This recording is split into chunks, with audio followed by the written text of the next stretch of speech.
How to Build a Team. You're gonna love this DVD. I remember when I was selling 40 homes a year and working 60 hours a week, and then I went on to sell over 400 homes a year, and I was working 30 to 40 hours a week, a lot more flexibility and freedom. See, in building a team, it's not all about you. It's about helping other people. But the beautiful thing there is when you do leverage through hiring staff and showing agents and building a database and marketing campaigns, it's no longer on these shoulders. You get help. As you help others, you're going to get help. And the great part is your income's going to explode. You'll have more free time. I'm not saying it's easy. The hardest part's getting it started. But if you hang in there, and you take a lot of notes and you watch this next hour's worth of information again and again and again, I mean 3-4 times, internalize it, you're going to see huge changes and you're going to be able to change the lives of people around you. It's going to be awesome. You're on a great journey. Enjoy how to build a winning team. All right, so this evening we're going to talk about how to build a Rockstar real estate team. I got in real estate in 1997. And the first year I sold, first few months I sold 2 or 3 homes. I didn't light the world on fire. The next 12 months, January to December, so I got going late in the fall, I sold 18 homes. Then I sold 28. Then the year after that, I sold 48 homes. And so I was like, woohoo! I made $348,000 that year. And I'm like, this is a license to print money, real estate. I love people. I'm going to work hard. And you want a pay raise, go out there and earn it, you know? And be good to people, be passionate about what you're doing. And so I was doing that. And then I get this call to go to Ontario. And at my first real estate seminar, I learned to leverage 3 ways: through people by having assistants and a team, buyer's agents and partner agents, through marketing, everyone says, I want listings, but nobody markets to reach out to them. Well, that costs money. If you opened a yogurt shop, you would put an ad in the Penny Saver with your 2-for-1 yogurt thing. If you opened a Jiffy Lube, you would put ads there saying, hey, come to our weekend special, $29.99. You would advertise. But in real estate, we somehow don't do it. Or we put an ad in Harmon Homes or the Buyer's Guide, and it's a picture of a house and a price. But there's no creative marketing. And so I want to talk to you about how to market. And the third way is the database. So again, you leverage with people, because you can't do it all, right? You leverage with marketing, and you leverage with a database by having a very organized business. Those are the 3 things I learned at that first conference. And then they said, you know what? If you hire someone and you teach them how to do what they're doing, they're on your team, all of a sudden they're out making sales, and you get a check. You know, I get checks all the time. I have no idea what they're for. That's when you get to that level. I've gotten checks for $7,000, $8,000, my portion, being on the team. I have no idea what they're for. The most successful agent I ever hired, there was a toss-up between Steve Evans and Andrea Parker. But Andrea, I remember her first year, because she had a 4-year-old and a 2-year-old, blonde-haired, tow-headed blonde-haired boys, 4 and 2. She took them everywhere. Her first year, I said, here's how you do the open houses. Here's how you write winning offers. Here's the secret sauce. She did it. She sold 59 homes her first year with the 2-year-old and the 4-year-old. They were with her all the time. She earned, on a 50-50 split, $168,000. Was she happy? They were broke, and then she made an extra $168,000 for their family. Her husband was an electrician. Do you think he was happy? I earned, how much did I earn? $168,000. Was Brent happy? And she was like, wow. And so was it a good deal, win-win for everybody? Absolutely. So I'm going to teach you how to build a team. So number 1, here's my advice for you. Number 1, first you succeed.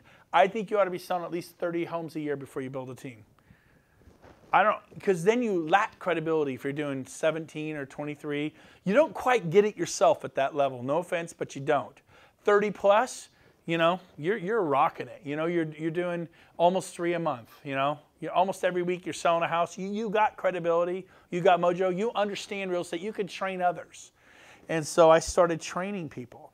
And so we're going to teach you how to do this. Now, so number 1, you succeed first. Number 2, you start hiring people and training them how to do the open houses. But it says, well, I don't have enough leads. That's because you didn't succeed. Figure out lead generation, then teach someone your strategy. What if they leave me? Well, get a commitment of time. On my team, you have to work for 4 years. 2 years I train you, 2 years you stick around. I did have it just this last year, 3 years, but I've just changed it as of a few weeks ago to 4 years. If you want to be on my team, you have to commit for 4 years. And I make them think about it for weeks. I haven't talked about it. It's a big deal. And I've had 3 people in 13 years say, I can't make that kind of a commitment. But I said, I will pour into you for 2 years. 1 year, I'll teach you how to work with buyers. The next year, I'll teach you how to work with sellers. At the end of 2 years, you're not going to need me. And isn't that great? Would you feel I've done my job if you don't need me? But I'm going to ask you to meet me halfway. Stick around for 2 years. So if you want to be on my team, it's a 4-year commitment. See, nobody does that. Let's start with 2 years. I know you're a little freaked out on that. Start with 2 years and say, I'm going to train you for a year, and you're not going to, you'll know a lot, and there's a temptation to leave. But if I don't want to just have you work hard, you got it, you leave. And it's like, So stick around for another year. So I'll train you, but I want a 24-month commitment that you'll stick around.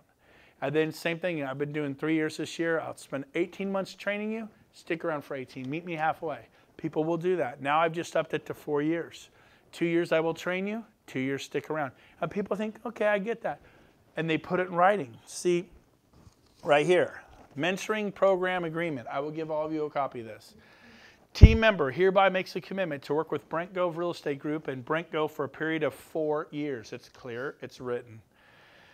If Brent Gove does something unethical or that lacks integrity, team member, we pop in their name, Bob Smith, is free to leave at that time. You're the judge. You're the jury. Because I know what you're thinking. Guy, what if I don't like your team after a year or two? What if you're just a real jerk or you're unethical or you just don't have business integrity? I have this in here. Lacking integrity. Is that pretty broad? And I've done this for 13 years. No one's ever left saying, you know what? You breached our agreement. Our agreement. You lack integrity. You're unethical. I'm leaving. It's never happened. Because if push comes to shove, I'll fall on the sword. My team knows. Lori's on my team. Lori, do you know you can trust me? Absolutely. Yeah, that wasn't very loud, Lori. So now the next biggest mistake people make when they build a team is they promise leads. My next line says, agent realizes Brent Gove will not be providing leads, but rather teaching them how to have a successful real estate business. We look forward to assisting you. They sign, I sign, they date, I date. You can see that was Sandra all the way. We look forward to assisting you. That's funny. Anyways, but I have them sign it. They have signed a commitment. I go, now the worst thing you could do, and Ask is on my team too. So the worst thing you could do is come to work for me for a year and leave. Because we're like a family. And all of a sudden, where's Bobby, your older brother? Well, he left town, you know. He's like, well, where's Grandpa, you know? Justin's grandpa, you know. He's got, you know, a family doesn't function that way. So I said, really, I go, come to my team meeting, stick around, check it out, and then see that it's a fit for you. Because it's a big, serious commitment. Talk to your pastor, talk to your priest, talk to your synagogue leader, talk to your spouse, do what you got to do. But really think this through. I'm like, okay, I want to be in. I make them wait another week or two. I do not do it quick. Do you remember when we talked about this? And I'm like, yeah, not really. Not anymore, do you? Anyways. Okay, yeah. Well, is she still on my team? Give Aska a hand. Aska, have you found, I'm putting you on the spot, and you'll probably only say, but have you found I've been fairly trustworthy? Fairly, mostly. Have you found I've been trustworthy and a trust person you can count on? How many times have you told me I've had a huge impact on your business, right? Oh, so many times. I couldn't say no. Yeah. So, but I've been there for her, and she's keeping her commitment. Now, I have an acid test. Everyone write this down. Here's Brent's acid test. How do you build a team? 3 ways. Number 1, when I look at hiring someone, this is vital. First question, do I like them? Because we're going to be around each other. If I think, man, they're dynamic, they're powerful, but they grate on me. Ugh. They're done. They're not on my team. I had this one guy, very charismatic. Second year, he sold like 55 homes, and he goes, I bet you regret not hiring me. And I wasn't a jerk to him. I go, yeah, I really blew that. But my read on him, A, he kind of graded on me. B, I didn't think he was trustworthy. And he went to work for another team at Remax, and they trained him for 6 months. They poured into him, and then he was, bam, out of there. And then next year, he sold 55. But you know what? It's their own fault. They didn't get a commitment for 2 years or 3 years or 4 years up front. So number 1, do you like them? Number 2, here's the second thing. Do you trust them? Do you trust? Do I like this person? do I trust this person? If I get no on either one, we're done. We don't even go to third base. What's third base? Anyone know third base? Do they have the aptitude to succeed at a high level in real estate? Can they make it? Are they for this? Because there was a guy who used to be at one of our offices. I swear he wore a trench coat, and he had a giant beard, and he wore these lumberjack boots, and he was socially awkward. And he was trying, but I'm like, it would be, I personally thought it was cruel. He's, you know what I mean? I mean, you need the general public to go, here's my financials, here's this. I mean, you've got to. So remember, people do business with people they like, people they trust. I'm no different. You're going to be on I like you, I trust you. If you build your team, if you don't trust them, why are they on your team? If you don't like them and they kind of grate you, it's going to get worse. This is the beginning. Do you like them? Do you trust them? Do they have the aptitude? If they go, man, Aska, I like her. Justin married her. He likes her more. But I like her, okay? Trust her. Totally. Amazing. Do I think she's going to make it? Absolutely. So then we do this. It's called a disc profile. This is fourth. This is home plate. The disc profile. We will give you a copy of this.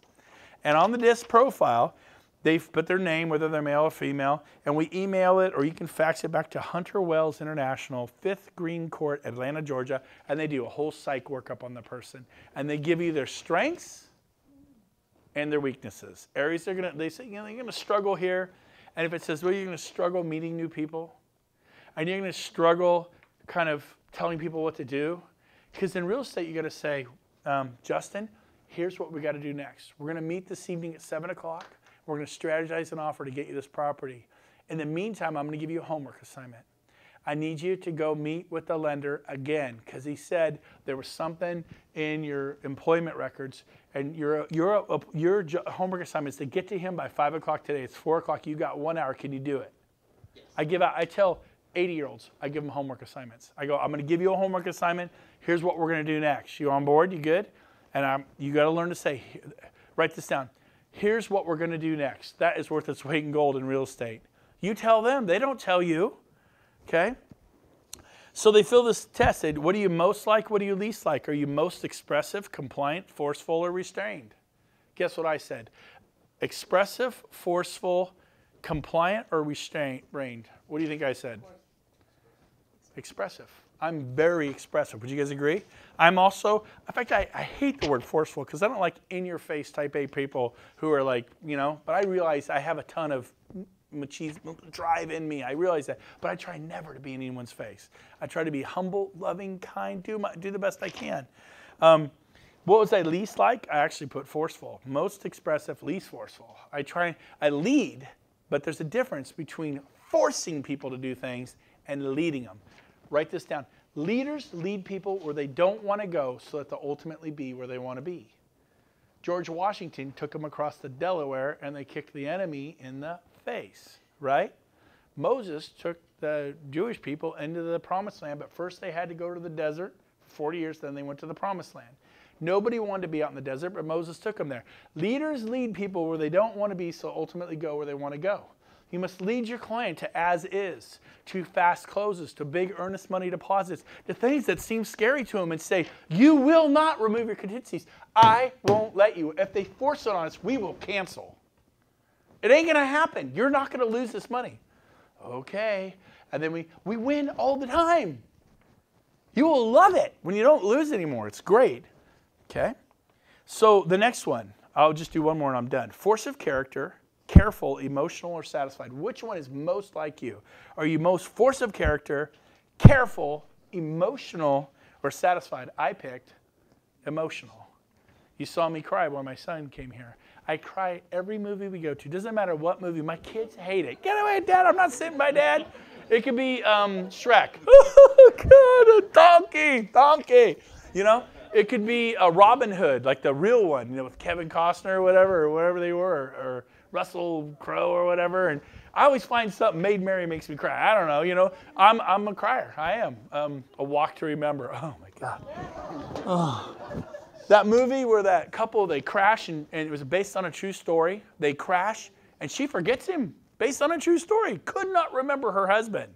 And they were like madly in love and they made a movie about it and he fought for her for years and years and years, and she shined him on, and they ended up getting married again, but she never did get her memory back. And they had this amazing Romeo and Juliet, and she hit her head and literally lost her memory. And they made a movie about it, and it's like, who's the guy, the actor in that? Channing Tatum. The girls know him, right? The women, I'm sorry. Channing Tatum, woo, you know. My wife was like, wow, he's a good-looking guy. And like, what, babe? I mean, Channing Tatum's got nothing on me, you know? I got some, you see that? Those moves. It's moves right there. So, but it was a touching movie. It doesn't matter what it is. The Croods? The Croods. Have you seen the Croods? I am Miss Daddy Crude. That's me. I'm like, lock the front door. You know, be careful when you're in a parking lot at night. Look around. Someone just got kidnapped in West Roseville. West Roseville. She's gone. They found a shoe. I'm like freaked. I am very, very protective of my family. And they all laugh. It's Dad. He's like, don't go outside. You'll die out there. You know, like with my kids, I can be a little weird. Okay. But, all right. Anyways, but I cried during that movie. It doesn't matter. But am I most careful, satisfied? And I put most, I don't know, or least force of character I put. But they put it most, least, and it actually, you find out, are they analytical? Are they super amiable? What do you think? I don't know. What do you think? Oh, let me tell you what I think. It's a driver, type A. One of my best friends, Barry Mathis, he's just like a driver off the chart. Normally I don't like those people, but I love Barry. I don't know, it's a weird deal.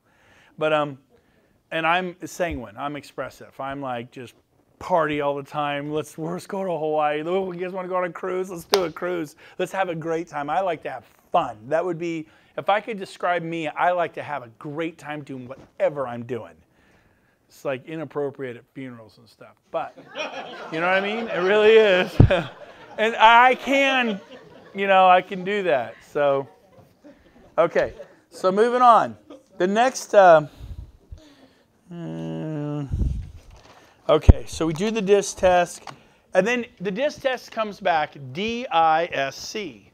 Well, an S is very amiable, satisfactory, just a very good host person, very kind. They're like, would you like a lemonade? Would you like this? Come on in.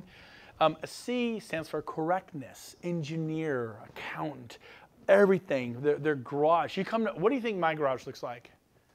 Vietnam. My garage.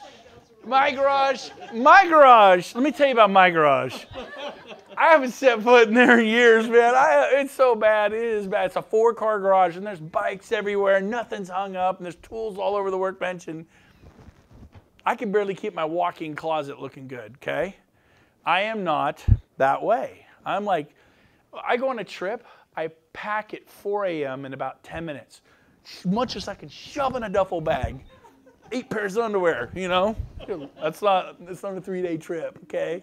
So that sounded weird, okay? We're gonna edit that part. It's an 8-day trip. You grab your underwear, you grab some swim trunks, some t-shirts, and I'm gone. And yes, I'm buying shaving cream, and I'm like, oh, I forget the toothpaste. But I mean, I don't pack for days, you know? And that's not a put down, it's just the way it is.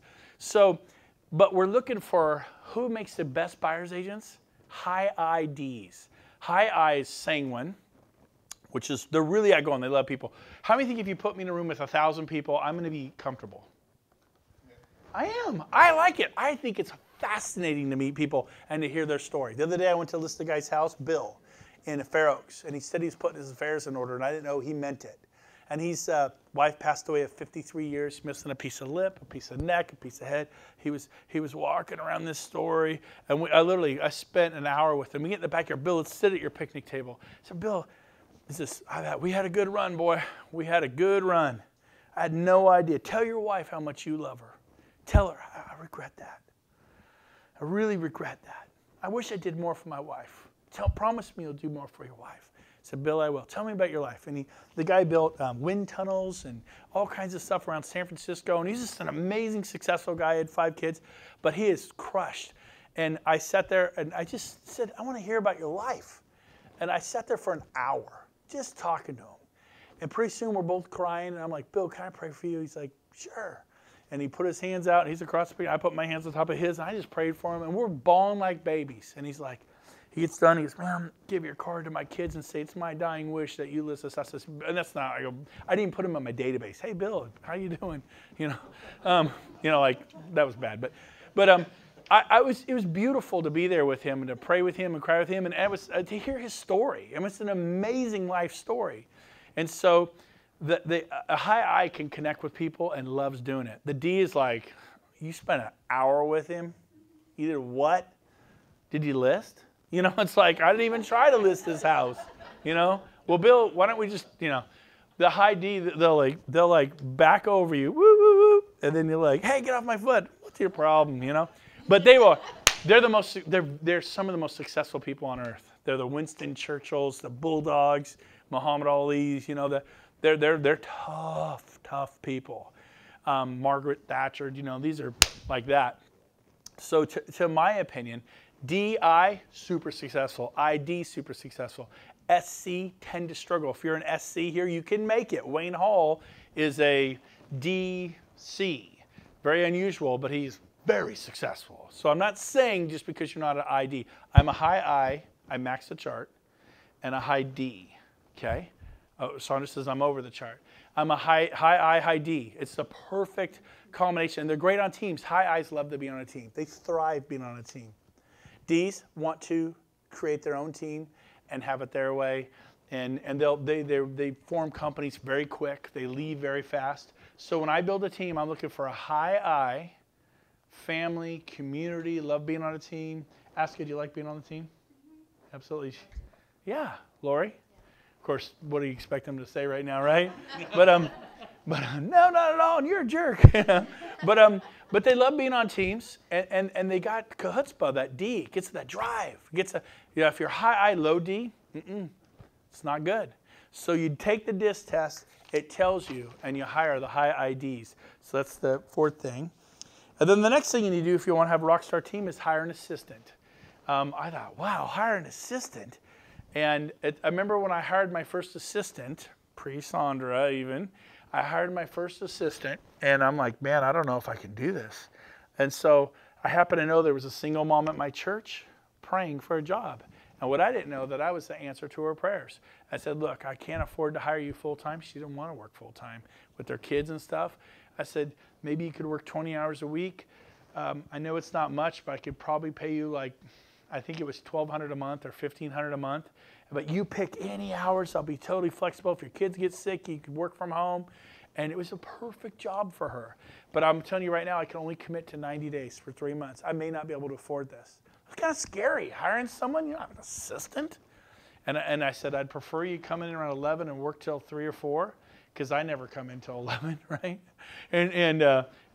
But I'll be flexible. And 3 months later, I was able to take her income from $1,200 to $1,500 a month. I think it was like $3,600 a month. I gave her a raise, and I was able to bring her on full time. And then I said, every year you're with me, I'm going to give you $1,000 a month more as a thank you every year. And she went to $4,600, $5,600 a month, $6,600 a month, $7,600 a month. She got up to $8,600 a month. Thank God she got married and quit. True story. She got married and quit. I'm like, whoo! My assistant was making $100,000 a year, and she married this commercial guy named Sonny, and they went off in the sunset. I'm like, whoa, pop the champagne, I'm like, that's a lot of money for an assistant. So, but guess what? She was smarter than I was on a computer. She was great with the database. She had skill sets I didn't have. And you know what? I was able to start building a huge team. And then Sandra, who introduced me at the beginning of the thing, she was my executive director of what I did for years and years and years. We were together, not together, Ray. We were, it's not funny, 7, 8 years, And guess what? She was amazing. And you leverage, and because you can't do it all yourself. And guess what?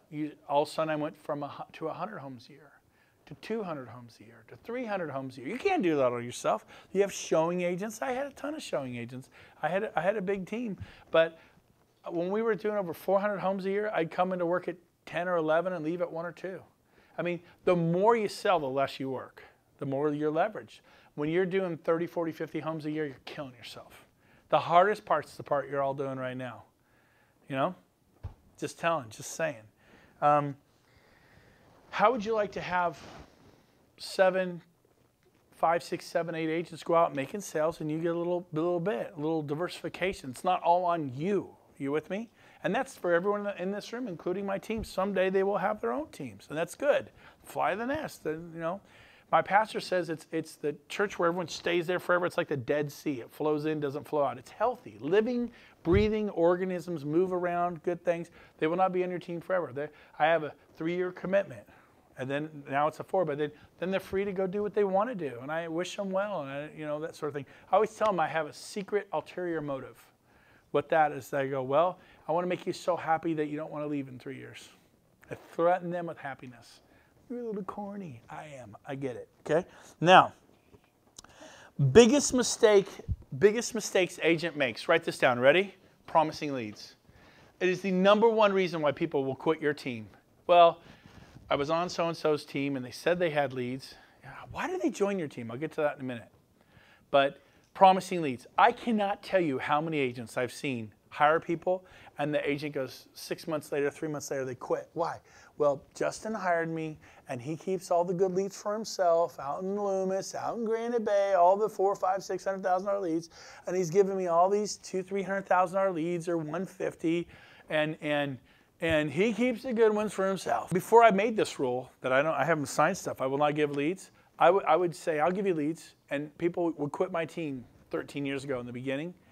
And I'd say, why are you quitting? They go, well, you didn't give me enough leads last month. I'm just not getting enough leads. I'm like, well, I know I gave you a bunch of leads. How many leads did I give you? Oh, I kept track. I have a log. You want to see? I look. I'm like, there's 37 leads. I gave you 37 leads last month? Yeah, that's not enough. So that you're not giving me enough leads. The lead quality's bad. They're internet leads. I can't convert them. So I finally wised up and said, I will give you no leads. This document says, agent realizes Brent Gove will not be providing leads, but teaching them how to be successful. They join me because I'm going to teach them how to succeed. I teach them how to be. Well, won't they leave you? No, because they committed for 3 years. I like them and I trust them. They're trustworthy. They're men and women of their word. And if they're not, they don't get on my team. And so then on the next mistake that people make that's huge is they don't negotiate the commission splits up front. Does this look like it's written out and organized? First year, 50-50 split. You could sell 5 homes, you could sell 50. It's 50-50. Second year, it's 60-40.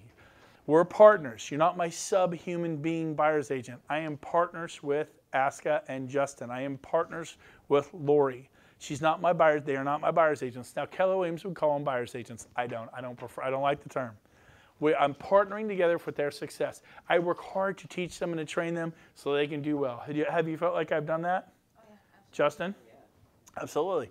So I partner with them, and as partners, now it's not an S corporation or an LLC. We don't form some entity, but we're partnering together. And as partners, we earn a profit. I help them go get a listing for $500,000. We bring in 3% of that, $15,000, and then we take that partnership. In the second year, they get 60% of the profit. The partnership tilts in their favor. The third year, 70% of the profit. The fourth year, 80% of the profit in this partnership's going their way.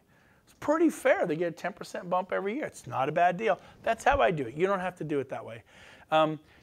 If I did all the lead generation, I could probably just keep everyone on a 50-50. I just choose not to do it that way. I don't micromanage my people. There are other people who do. They have dashboards, and they do. I don't. It's not my style. My style is freewheeling Maui, baby. Right? Just honestly, I went and did a listing appointment yesterday in a pair of shorts, sandals, and a Tommy Bahama. Nailed it.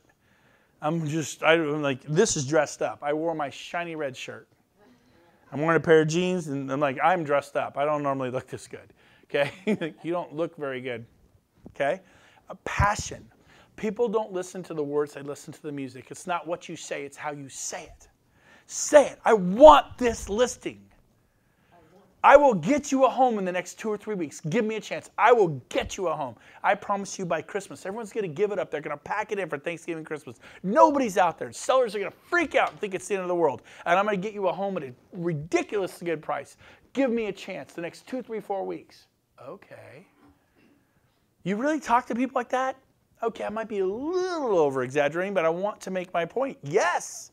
And people love it. Is it just some pitch? No, I do it. I bust my rump for them. I call them up. Check this out. Look at this. Every day, I'm trying to sell homes every day. People don't have goals to sell home. You should sell a home every day. Stop this 2 or 3 a month madness. You'll go bankrupt. Sell a home tomorrow. I will sell a home tomorrow. You'll change what you do in the morning. You won't cruise in at noon. You know, catch the database thing. You give it. I mean, there's time to do that. There's a time to work. Focus. You can't hit a goal you don't have. Write that down. Write that down. You can't hit a goal you don't have. So here's the deal. Because people, they say, oh, you want to be on my team? Yeah. How about 50-50? No. You get a real high ID, confident person with real skill. Nope. I want 70-30. No. How about 60-40? Okay, I tell you what. I'm going to go on my own or 65-35. Okay, 65-35. Is that how McDonald's does it? Is that how Nordstrom's does it? Any good business? Is that how it was that? No. I mean, this is my deal. If people don't agree to it, I don't flex. This is it. They don't come on my team, and usually they will. But see, what happens is there's a couple I know of, these 2 gals, they got a teammate. They go, she's a high ID, outgoing, loves people, real go-getter. And you know what? They were totally right. She was a killer. Her second year, she sold 47 homes. So successful, she hired a business coach. And the business coach says, well, they ought to pay you more. You're on a 50-50 split with them. She goes, well, yeah, that's kind of what I agreed to. Well, how long did you agree to that? Well, I don't know, just what we said. She says, well, I think it's time to renegotiate. It's just business, nothing personal. So she went to them and said, hey, it's just business, nothing personal. I want a 90-10. And their partners, that left 5% for each one. They go, look, we agreed to train you, and you agreed to work for 50-50. Well, yeah, I didn't agree to that forever, you know. She says, well, it's just business, nothing personal. You need to put me on 90-10 or I'm going to quit the team. We're not going to do that. Bye-bye. She quit the team. Was it her fault or their fault? I say it was their fault. They didn't negotiate an amount of time she would be on the team. They didn't negotiate what the splits would be. I always tell people, I don't renegotiate. In a year, don't ask me, hey, I sold 40 homes.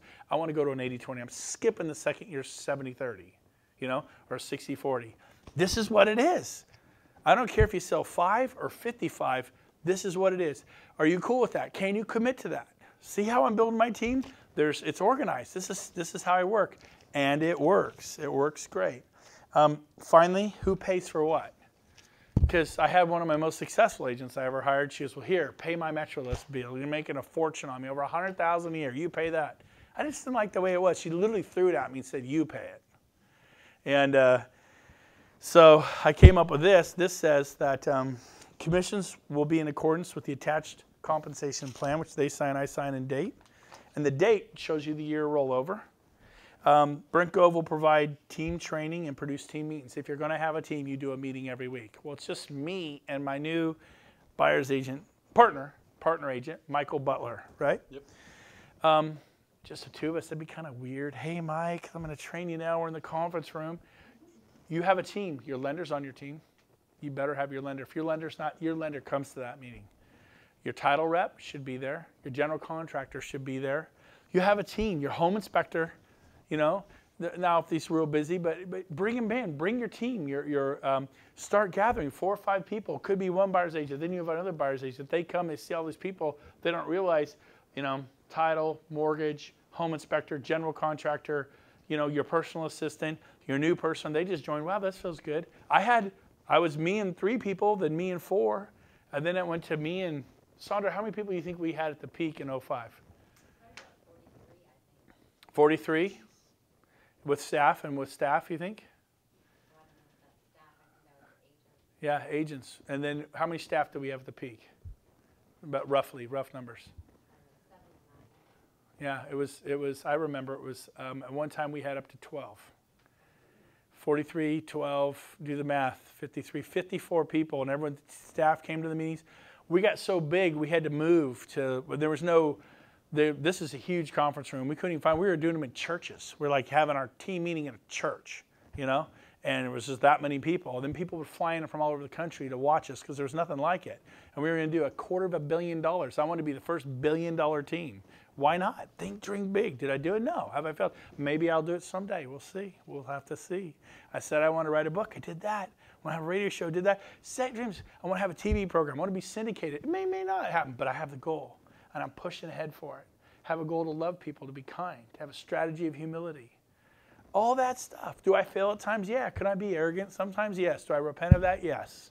Am I Mr. Perfect? Heck no.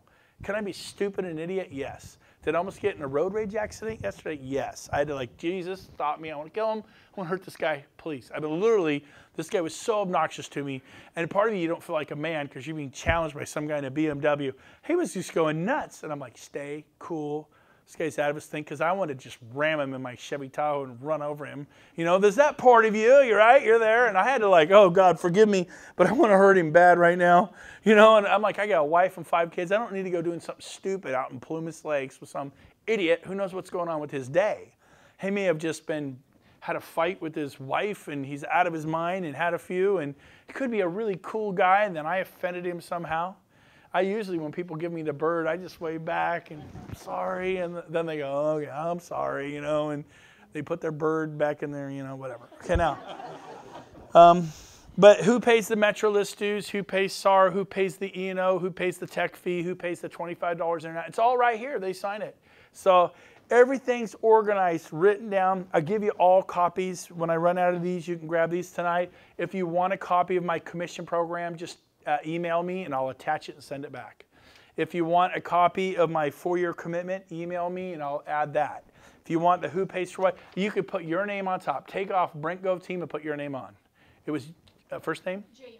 Jamie, last name? Montgomery. Jamie Montgomery team. Everyone on the video at home, we're going to include them with the DVD. You should be having them as attachments. But this stuff will really help you. And take my name off it.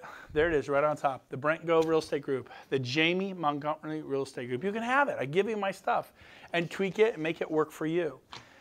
Is this helping you guys a little bit with how to build a team? How to structure it? Most people just shoot from the hip and you're hired and 75, 25, oh, okay. And then 6 months later they're gone. And I did the same thing. And then they complain about the leads. Or on the lead generation thing, they go, Aska's been with me for 2 years, and then Jamie joins the team, and then I give her an $800,000 lead in Loomis because I was just too busy because I'm golfing the next 3 days, and she sells it, puts them in escrow the first try. And I actually had agents get offended with me when they should lead. I've been on a team, now Aska didn't do this, but I've been on a team 2 years, and she's been on 2 months, and you gave her that good lead, and you just gave me that little trashy Roseville lead for $400,000? I'm sorry, I'm such a bad man, But I mean, I'm kidding, but the agents they do that. And so when I said, I promise I will not give you any leads, I mean like none. And then guess what? I give out leads here and there, don't I? I just gave Lori, she got a signed call. Good one, right? You just closed escrow yesterday with the lead I gave you, right, Chris? And so I give out leads, and so if I give them a lead, they're like, thank you. They never complain. Aska has not thrown anything at me ever, right? But so it works good. So let's pay for what? Good. What questions do you guys have based upon what I've shared that maybe you'd like to know about having a team or building a team that I could tell you? Yes. Do you have job descriptions? Nope. I tell people, they go, what's required of me? I go, would love to see you work really hard Saturday and Sunday. You open houses. You're so busy you can't do them Saturday and Sunday. You can only do them Sunday. And Saturday you show property at 9, 11, 1, 3, 5. And it's up to you. I don't care. Take the day off. But I recommend you show property with all these leads. And then you get so busy with your leads, 40, 50, 60, 70 clients, that you can't do Sunday open houses because you just have too many. You need to show property all day Saturday, all day Sunday. I get to the point where, I'd write 3, 4, 5 offers a weekend for 3, 4, 5 different clients. They'd be making sales every week.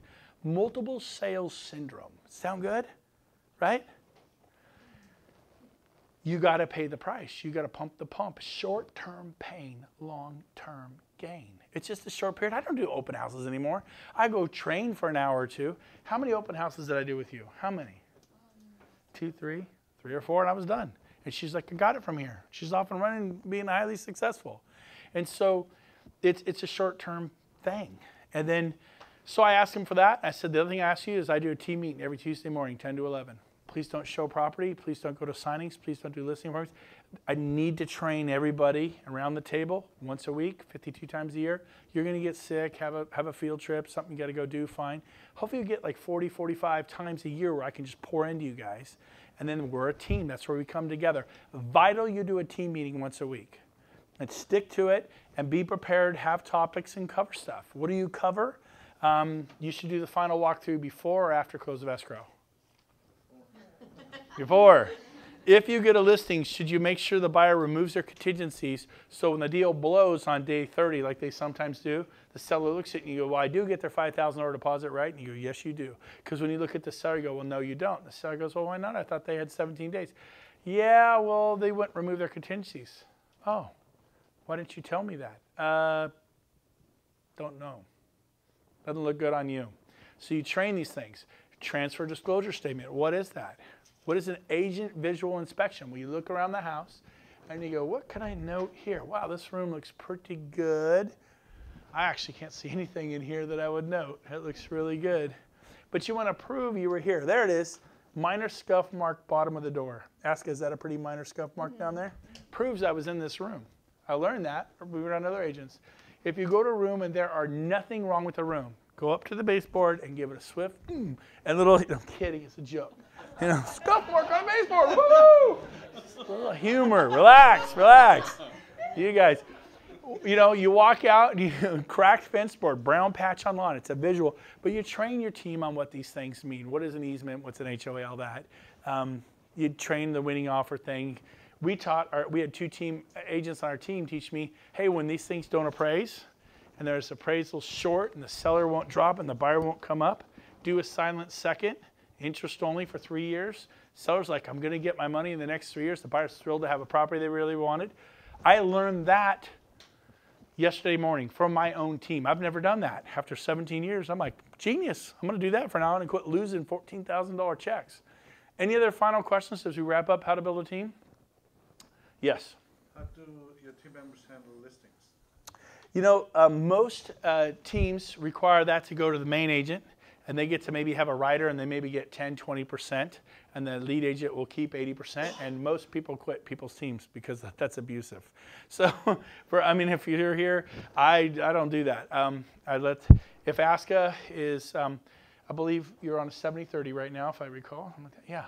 So she gets a listing, she gets 70% of the profit of that listing. I get 30. It's buyer, seller, I don't care. And the sign says ASCA Lee, Keller Williams. I'm not even on the sign. People don't even know that's a listing on my team. I'm okay with that. I want this to be about ASCA's future. I want this to be about Justin's future and Lori's future, about them. It doesn't have to be all about me. And the sales, it all comes. You heard this morning, Darcy and Taffy, Darcy Stratton, Taffy Maurer. She was Teacher of the Year twice in Sacramento. This is like, right? Teacher of the Year, cool person. And Darcy Stratton, her daughter, was in the Olympics in '96 in Atlanta. Got the little tiny Olympic tattoo behind her ankle. That was kind of cool, Olympic athlete. And they became a mother-daughter team. They closed last month 10. They got paid 10 times last month because we share and help each other and reach out, right? And it's amazing. And so if you're not on a team you want to learn, join somebody's team. There's lots of high operating teams, or build your own team someday. But good question. That's how I handle it. And I'm weird. I run a pretty loose outfit other than I'm organized up front. Then it's kind of sink or swim. I mean, honestly, I encourage ASCA as much as I can, but you got to go do it, right? I'm not like, do I say, how many calls did you make today? How many people did you add to your database? Do I ever do that to you? Never. No way. And she'll never sit there again. I've been hounding you all the time, just like, ah! All right, yes? My question was about lead generation and database building, and do you go through Bold, or what type of training do you do? I train my team every Tuesday. I go out and teach them how to do the open houses 2, 3, 4, 5 times.